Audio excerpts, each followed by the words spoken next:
Hello everyone, my name is Cetus and welcome back to Europa Universalis IV as Brandenburg with the Emperor DLC, just trying to work through their new mission tree.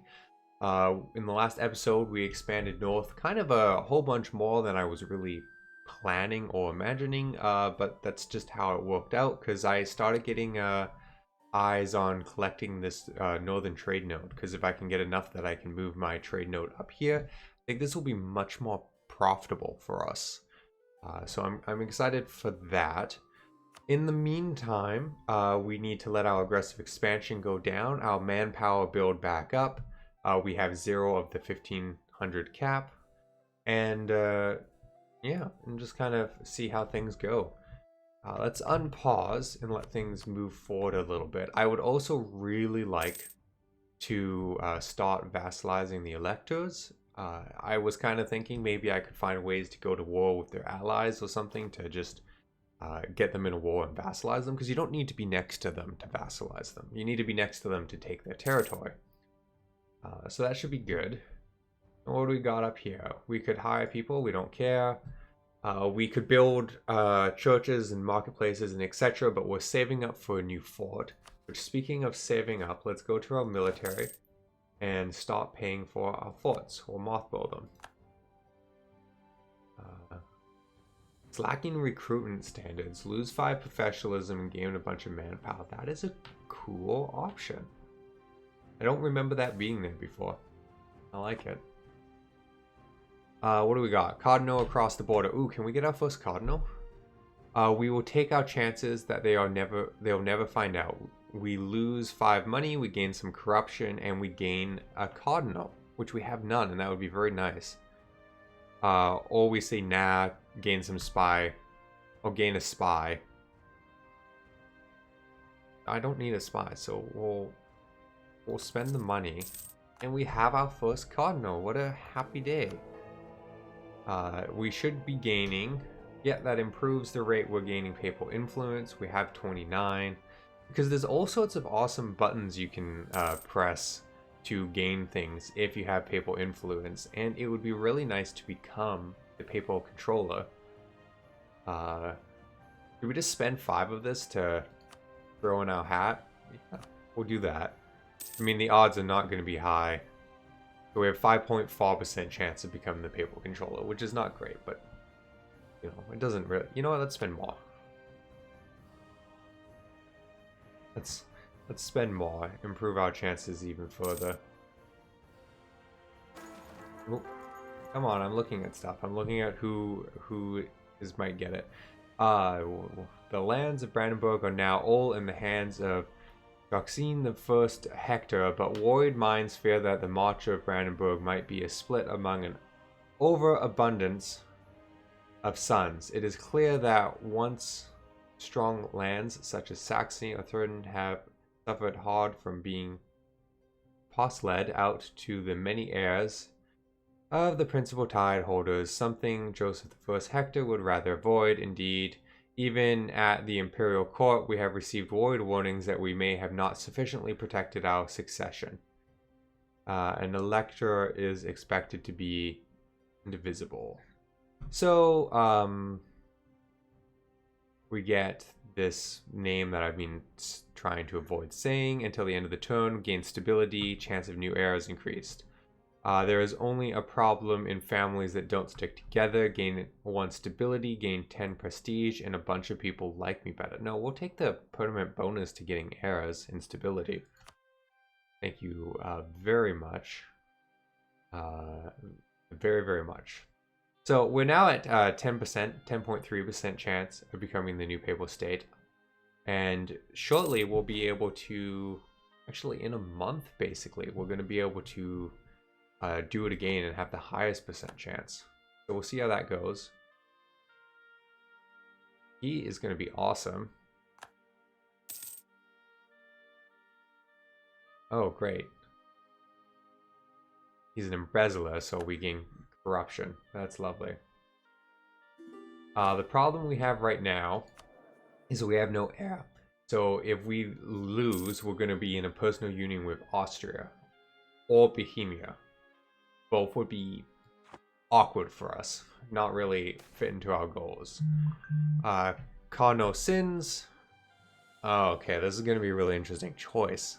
Basically, we slept around a little bit, and we can, the need of an heir goes before the needs of forgiveness. We can gain a new family member who's a 5/3/3 with a weak claim. We lose papal influence, and we gain reform desire, or we can ask for forgiveness. Now, we are only 15, which there's a lot of thoughts around that. We don't want to go down of 15-year-old somehow having a kid and sleeping around. It doesn't even look to be married.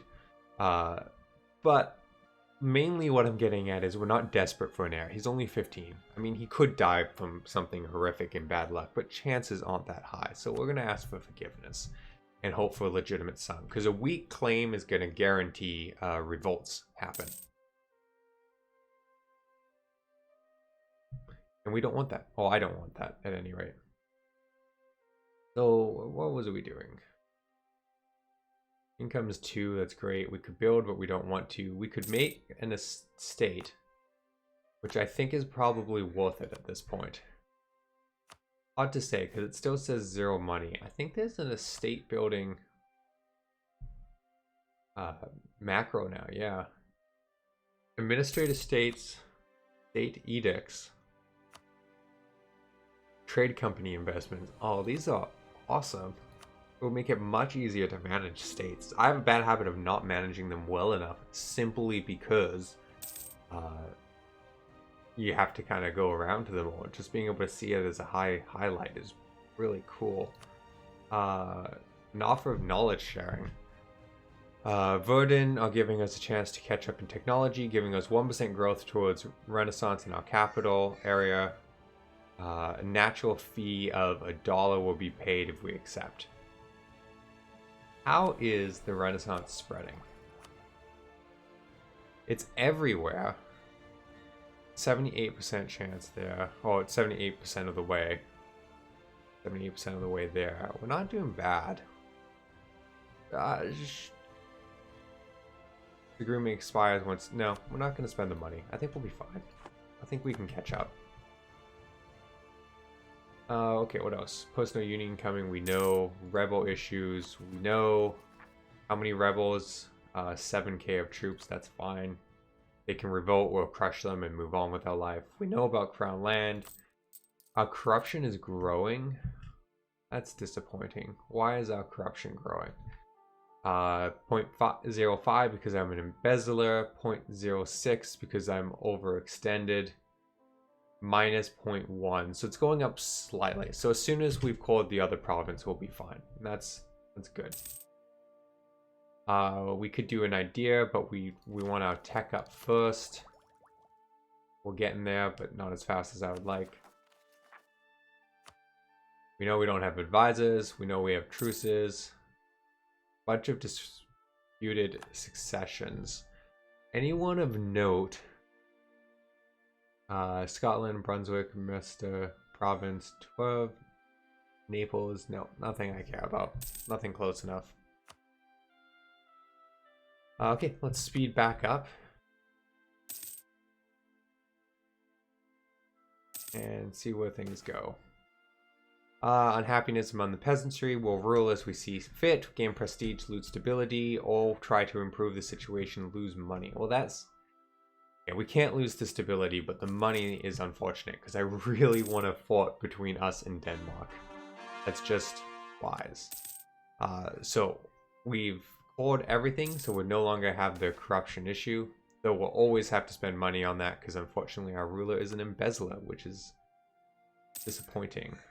Can we siege land yet? Not until 86, so we got 2 more years. While time cruises on by, let's take a look at aggressive expansion. And I always click the wrong one. We want diplomacy. Minus 40. Oof. 30, 36. So we're not doing great. I'm also not using my diplomats, I just realized. Let's go up here and send one out deal with outraged countries. And then I'm actually going to send one.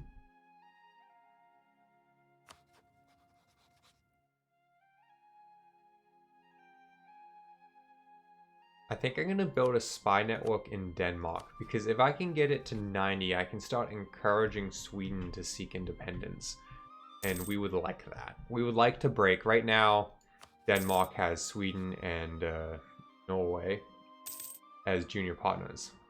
And we would like to stop that, because they are a massive, scary power together. They are unimpressive individually. Unimpressive might be mean. It's still pretty powerful, but comparatively, not so bad. Truces have expired, which is fine. No one's going to want to anger us. This province here, can we pull this into the HRE? What does that get us? The Federation of Kingdoms and Principles that considered the Holy Roman Emperor at times made up a larger part of Central Europe. The size of the empire varied as different times, and it was loosely organized. Do you wish to add it? Yes. Yes, let's add it. The reason we're adding it is A, our goal is to become the Emperor, and B, the Emperor will be encouraged to protect us if it gets taken. Or to prevent it being taken. So there's our Diplotech, which is great. Our Diplotech is now back up, put up to time, which is what we want. Ironically, we are going to unlock another administrative idea before I have even chosen one, which is absurd, but I've made choices, and that's just what we're going to have to live with. We gift to the state.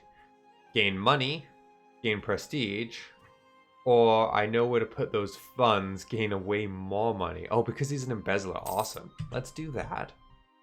And let's build the fort I want up here. That'll take 1,000 days, almost 900 days now. But that will help us out a great. We will marry to Saxony, that's fine. We'll accept military access, don't really care why. Smugglers running rampant, stop them, spend money. It's too expensive, lose trade. As long as they don't hurt our interests directly. Much smaller or much shorter hit on trade and tax. No, we'll stop them. Out of curiosity, what is going on with this trade node? What color am I normally? A weird brownie color. Are we this tiny? That's Holland. I guess I could just look down here. That's probably easier. 2.6 of trade power upstream. We have 13. So we have a very small slice. A slice, but a very small slice. I kind of want to know what color we are up here. What color are we in a trade node? We have a lot more. Oh, so we are that same weird brownie. It's just so small I can't see it. Oh, is it that sliver? No one on the video stream can probably see any of the tiny little slivers. That's fine. I'm going to move on because we already know it's 11, which is not massive. But it's a start, right? We're going to take all this territory, which is going to give us a bunch more of the trade node, some of the trade ports. Hopefully we can spend some money. This one over here is an excellent one. It's a level 2 center of trade. What I was going to say is hopefully we can spend some money to improve the centers of trade. Out of curiosity, how's this going? Okay, so the papal controller changed to Aragon, which still isn't us. So let's invest some more. We'll have a 13% chance of getting it. Not massive, but, you know, maybe we'll get lucky. We'll take some corruption and give ourselves some cardinals. That would help out quite a bit, frankly. And let's keep having time go by. Our manpower is back up to 7,000, which is nice. Another one of our rivals is gone because they keep disappearing. We could focus on Lebec, which would be interesting. They would be really good to take. I don't know who their allies are. And I don't think it's one of my mission goals, but they have, I'm going to do it. They have one of the, unsurprisingly, Lebec has a great deal of influence over the Lebec trade node. So having that province would be very useful. What is it right now? 12% of the power. It's sizable. Out of curiosity, who are your friends? Your friends are all the people I want to take the territory from. That is wonderful. So basically what we want to do here is get our aggressive expansion really low.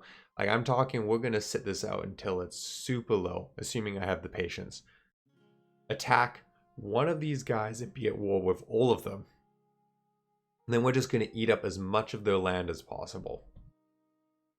Get massive aggressive expansion and hopefully not get ourselves in trouble. I think we can cede small crown land. We can. Let's pause. We will take more land. All the states lose 20 loyalty. Another little rebellion, which our army will go auto deal with. And now we have sufficient crown land not to have horrific penalties, which is awesome. We have, what, 30% of the land? Great. I think if I remember, like in a video I saw at some point on Emperor, that one of the things we'll have to do is start taking more and more of the land back as we get to the later eras, but that's a long way away. There's our admin. So our admin is fully up to date, and we can take 2 ideal slots. So I think I am going to grab innovation for just to try and keep on top of things. I don't entirely know why I've had trouble keeping on top of things as it is. Maybe I've been spending it too much at attacking and all that, but I think I really like innovation as an idea.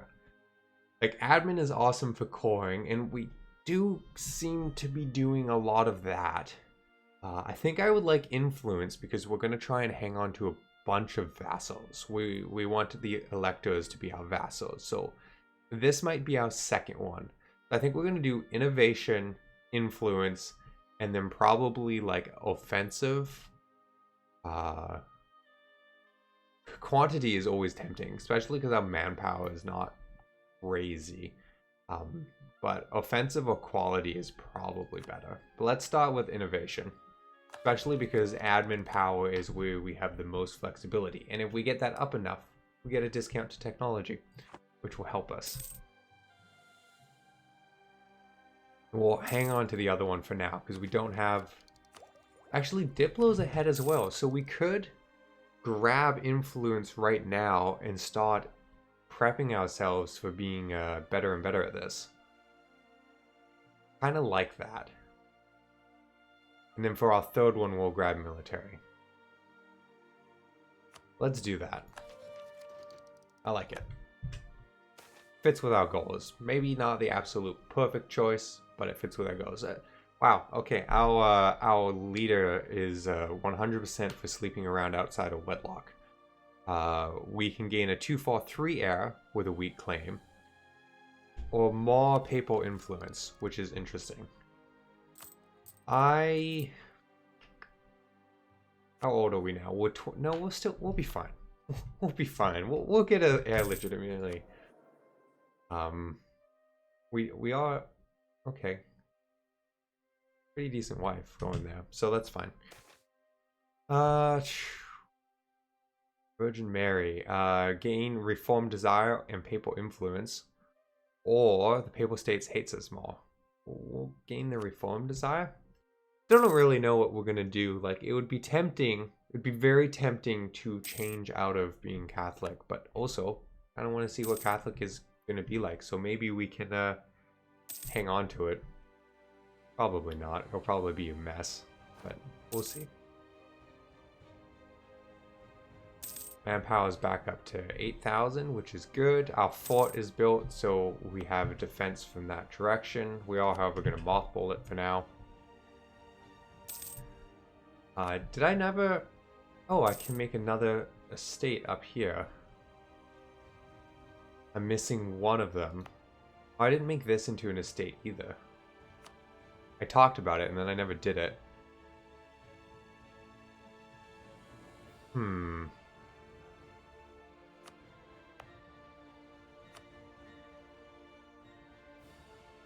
think we might state these both, because we're probably in the end going to own them all.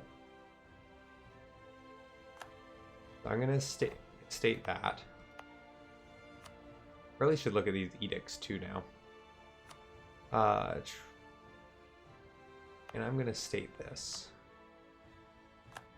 Then we're going to call them all, which is expensive. Can't quite call them all. There goes all that admin we wanted to spend. Okay, here, what do we got? Austria, your faithful allies, requesting that you come to their aid in the conquest of Istria against Venice. This is a war that they have started. Venice is allied with the Knights in Switzerland. Yeah, we'll join. That's fine. And I think that will be a good place to call this episode before we get too involved in the war down here, which we might, often it's tempting not to get involved, but we might get involved just to get favor with Austria because we want to be better and better friends with the current emperor of the Holy Roman Empire. So I think that will be our goal. So thank you for watching, and I hope to see you in the next episode.